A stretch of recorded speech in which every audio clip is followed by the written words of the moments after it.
السلام علیکم ناظرین، آپ دیکھ رہے ہیں میرا یوٹیوب چینل بقائے اسلام۔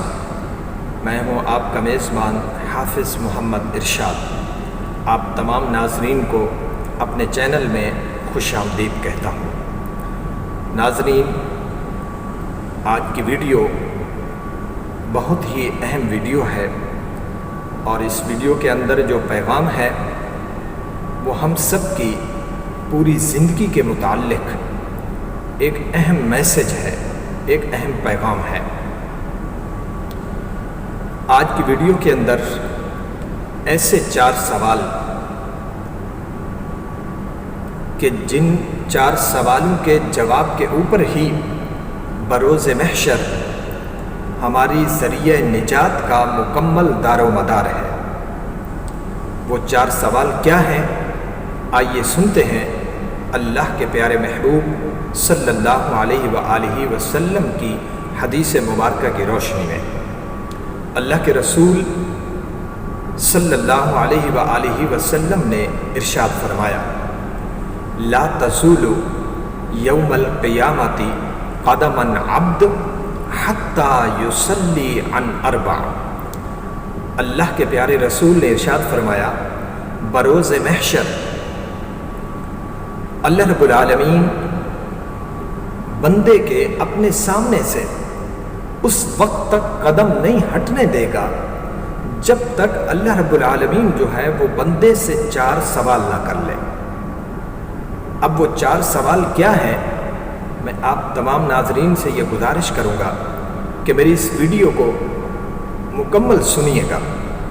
جب آپ اسے مکمل سنیں گے تو پھر آپ کو اندازہ ہوگا کہ واقعی یہ جو 4 سوال ہیں، ان 4 سوالوں کے جواب پر ہی ہماری نجات کا دار و مدار ہے۔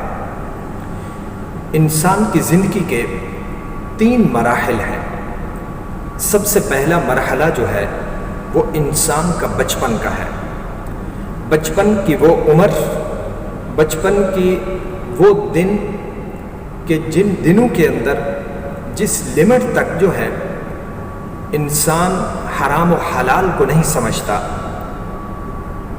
جھوٹ اور سچ کو نہیں سمجھتا، حق اور باطل کی پہچان نہیں رکھتا، صحیح اور غلط کی پہچان نہیں رکھتا، تو عمر کے اس حصے کا جو ہے اللہ کے ہاں کوئی حساب و کتاب نہیں ہوگا۔ لیکن عمر کے جس حصے سے انسان حرام و حلال کو سمجھنے لگتا ہے، حق اور باطل کی پہچان کرنے لگتا ہے، صحیح اور غلط کی پہچان کرنے لگتا ہے، سچ اور جھوٹ کی پہچان کرنے لگتا ہے، تو عمر کے اس حصے سے جو ہے آخری عمر کی آخری سانس تک، آخری دن تک جو ہے انسان کی بقیہ ساری عمر کا جو ہے وہ حساب و کتاب ہوگا، جس کے اندر باقی انسان کی عمر کے 2 مراحل بچتے ہیں۔ ایک مرحلہ انسان کی جوانی کا ہے، اور دوسرا مرحلہ جو ہے وہ انسان کے بڑھاپے کا ہے۔ تو ان 4 سوال جو اللہ رب العالمین پوچھے گا، ان میں سب سے پہلا سوال کیا ہوگا؟ اللہ کے پیارے محبوب صلی اللہ علیہ وآلہ وسلم یہ ارشاد فرماتے ہیں کہ اللہ رب العالمین سب سے پہلا سوال یہ کرے گا کہ وَأَنْ شَبَابِهِ فِيمَا أَبْلَاهُ۔ اللہ رب العالمین پوچھے گا کہ اے میرے بندے، میں نے تجھے جو جوانی کی نعمت عطا کی تھی، مجھے اس کا حساب دے کہ تو نے میری اس عطا کی ہوئی جوانی کی نعمت کو تو نے دنیا میں کہاں خرچ کیا تھا، تو اسے کن کاموں میں خرچ کیا کرتا تھا۔ اللہ رب العالمین سب سے پہلے جوانی کے بارے میں سوال کرے گا۔ آج ہم یہ سمجھتے ہیں کہ ہماری یہ جو جوانی ہے اس کے اوپر ہمارا مکمل صرف اختیار ہے، ہم اسے جہاں چاہے خرچ کریں، ہم اسے جہاں چاہے ضائع کر دیں، ہم سے کوئی پوچھنے والا نہیں ہے۔ بلکہ ایسا نہیں ہے میرے بھائیوں، یہ جوانی کی عمر جو ہے، یہ جوانی اللہ رب العالمین کی طرف سے ایک عظیم نعمت ہے، اور اس کے بارے میں کل بروز محشر اللہ کے ہاں اس نعمت کا جواب دینا ہے۔ تو اللہ رب العالمین پوچھے گا کہ اے میرے بندے بتا، تو نے اپنی جوانی کے شب و روز جو ہے، لیل و نہار جو ہے، تو نے کہاں گزارے ہیں؟ تو نے کن کاموں میں گزاری ہے اپنی جوانی؟ کیا جب تیری جوانی کو اسلام کو تیری جوانی کی جب ضرورت تھی، کیا تو نے اس وقت اسلام کی بقا کے لیے، اسلام کی سربلندی کے لیے، اسلام کی خدمت کے لیے کیا تو نے اپنی جوانی کو پیش کیا تھا؟ جب میرے محبوب کے ناموس کو پامال کیا جا رہا تھا، کیا تو نے میرے محبوب کے ناموس کے تحفظ کے لیے کیا تو نے اپنی جوانی کو پیش کیا تھا؟ جب میرے قرآن کے ناموس کو پامال کیا جا رہا تھا، کیا تو نے میرے قرآن کریم کی ناموس کے تحفظ کے لیے کیا تو نے اپنی جوانی کو پیش کیا تھا؟ کیا تو نے ختم نبوت کے تحفظ کے لیے اپنی جوانی کو پیش کیا تھا؟ کیا تو نے دین کی سربلندی کے لیے کیا تو نے اپنی جوانی کو پیش کیا تھا؟ کہیں تیری جوانی صرف دنیا کی محبت میں تو نہیں گزر گئی؟ تو نے کہاں اپنی جوانی کو خرچ کیا ہے؟ میرے بھائیوں، ہمیں اس جوانی کی نعمت کا اللہ کے ہاں جو ہے اس کا جواب دینا ہے۔ دوسرا سوال کیا ہوگا؟ اللہ رب العالمین دوسرا سوال یہ کرے گا کہ وَعَنْ عُمْرِهِ فِيمَا أَفْنَاهُ، اللہ رب العالمین پوچھے گا کہ اے میرے بندے، میں نے تجھے 70 سال کی عمر عطا کی، میں نے تجھے 80 سال کی عمر عطا کی، 60 سال کی عمر عطا کی، اے میرے بندے بتا تو نے وہ 70 سال کی عمر، تو نے 60 سال کی عمر جو ہے وہ تو نے کہاں گزاری ہے؟ مجھے اپنی عمر کے ایک ایک دن، ایک ایک رات کا حساب دے۔ ذرا سوچئے میرے بھائیوں کہ آج ہم اپنی زندگی کے کس موڑ پر کھڑے ہیں، آج ہم کس مقام پر کھڑے ہیں؟ کیا ہم نے کبھی غور و فکر کیا کہ ہماری زندگی کن کاموں میں گزر رہی ہے، ہماری عمر کن کاموں میں گزر رہی ہے؟ آج ہم صرف دنیا جمع کرنے میں لگے ہوئے ہیں، یا ہمیں کوئی اللہ کی یا آخرت کی یا ہمیں قبر کی یا اپنی موت کی یا دین کے بارے میں ہمیں کوئی فکر ہے؟ یہ دوسرا سوال ہوگا۔ اور تیسرا سوال کیا ہوگا؟ تیسرا سوال ان دو سوالوں سے بھی زیادہ اہم ہے۔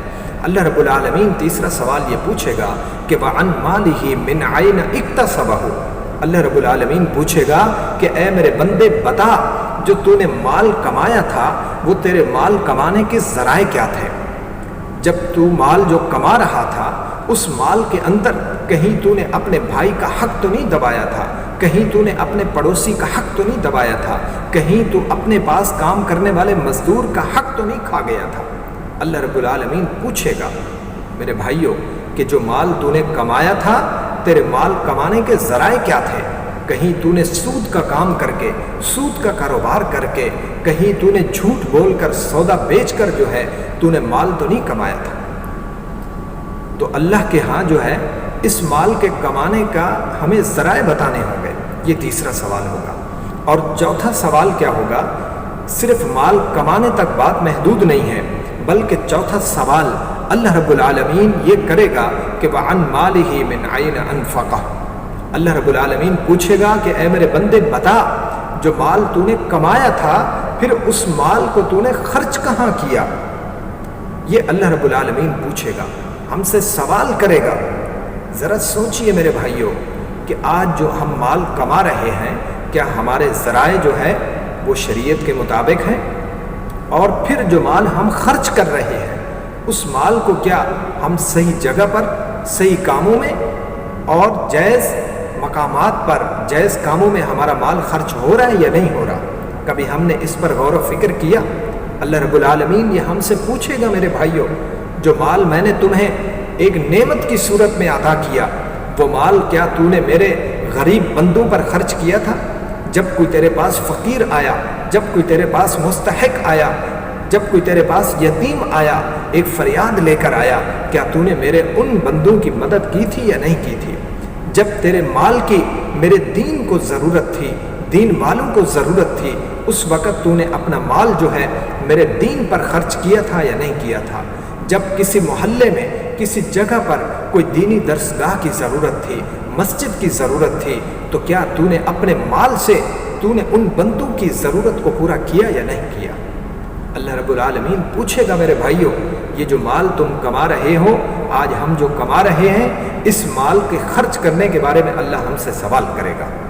اب یہ وہ 4 سوال تھے میرے بھائیوں کہ جن کے جواب کے اوپر جو ہے یقیناً ہماری نجات کا دار و مدار ہے، اور پوری زندگی اگر ہم اس پر غور و فکر کریں تو ہماری پوری زندگی کا انحصار جو ہے وہ ان 4 سوالوں پر ہے، اور انہی 4 سوالوں کے اندر ہماری پوری زندگی آ جاتی ہے، جس میں ہماری جوانی بھی ہے، ہماری پوری عمر بھی ہے، ہمارا مال کمانا بھی ہے، ہمارا مال خرچ کرنا بھی ہے۔ تو آج اس حدیث مبارکہ کی روشنی میں، اس حدیث مبارکہ کو سامنے رکھتے ہوئے، اللہ کے پیارے محبوب کے اس فرمان کو سامنے رکھتے ہوئے، ان 4 سوالوں کو سامنے رکھتے ہوئے، ہم سب جو ہے اپنی زندگی کا احتساب کریں، ہم اپنا محاسبہ کریں۔ آج ہم اپنے گریبانوں میں جھانک کر دیکھیں، ہم تنہائی میں بیٹھ کر اپنی زندگی کا کیلکولیٹ کریں کہ آج تک جو ہم نے زندگی گزاری ہے اس میں سے کتنے شب و روز جو ہے وہ اللہ اور اس کے رسول کے فرمان کے مطابق گزرے ہیں، اور کتنے وہ شب و روز ہیں جو اللہ اور اس کے رسول کی نافرمانی میں گزرے ہیں۔ آج اللہ نے ہمیں موقع دیا ہے، تو آج کیوں نہ ہم اللہ رب العالمین کی بارگاہ میں سچے دل کے ساتھ ہم توبہ کر لیں۔ اگر آج ہم نے کسی کا حق کھایا ہے تو اللہ نے ہمیں موقع دیا ہے کہ ہم اس دنیا میں رہتے ہوئے اس کا حق بھی اسے واپس کریں اور اس سے ہم معافی بھی مانگ لیں، تاکہ جب ہم اس دنیا سے جائیں تو قبر میں جو ہے ہماری پکڑ نہ ہو، تاکہ ہماری قبر جو ہے وہ ہمارے اچھے اعمال کے ذریعے سے اللہ رب العالمین ہماری قبروں کو روشن فرمائے۔ اللہ رب العالمین جو ہے ہماری بقیہ زندگی کو جو ہے ہمیں اسلام کے مطابق گزارنے کی توفیق عطا فرمائے۔ تو ناظرین، میں آپ تمام ناظرین کو یہ دعوت فکر دوں گا کہ میری اس ویڈیو کو ایک ثواب کی نیت سے اپنے تمام دوست احباب میں شیئر ضرور کیجئے گا۔ ہو سکتا ہے میری اس چند منٹ کی گفتگو سے کوئی بھی اللہ کا بندہ اس کے دل کے اندر ایک توبہ کی تڑپ پیدا ہو جائے، اللہ کی محبت پیدا ہو جائے، اللہ کے رسول کی محبت پیدا ہو جائے، اور اگر وہ زندگی میں اپنے کسی غلط راستے پر چل رہا ہے تو ہو سکتا ہے ہماری اس ویڈیو کے ذریعے، حضور کی اس حدیث مبارکہ کے ذریعے سے جو ہے وہ اس سے توبہ کر لے اور وہ سیدھے راستے پر چل پڑے، تو یقیناً یہ ہم سب کے لیے ایک ذریعہ نجات ہوگا۔ میں امید کرتا ہوں کہ انشاءاللہ العزیز آپ تمام دوست احباب میرے اس چینل کو لائک کریں گے اور اسے فالو کریں گے، اور میری اس ویڈیو کو آگے شیئر ضرور کریں گے۔ میرے اس چینل کو ہمیشہ آپ لائک کیجئے، اسے سبسکرائب کیجئے اور اسے شیئر ضرور کیجئے، صرف اسی نیت سے، یہ سوچ کر کہ کوئی بھی اللہ کا بندہ شاید کسی ایک نیک بات پر، کسی ایک نیک عمل پر، کسی اچھے عمل پر، اچھی بات پر عمل کر لے گا تو ہم سب کے لیے وہ ایک ذریعہ نجات بن جائے گا۔ دعا ہے اللہ رب العالمین کی بارگاہ میں کہ اللہ رب العالمین ہم سب کو صحیح معنوں میں قرآن و سنت کے مطابق زندگی گزارنے کی توفیق عطا فرمائے، تجارت کرنے کی قرآن و سنت کے مطابق تجارت کرنے کی توفیق عطا فرمائے۔ اللہ رب العالمین ہم سب کے گناہوں کو معاف فرمائے، اور اللہ رب العزت ہم سب کا حامی و ناصر ہو۔ وآخر دعوانا ان الحمد للہ رب العالمین۔ السلام علیکم۔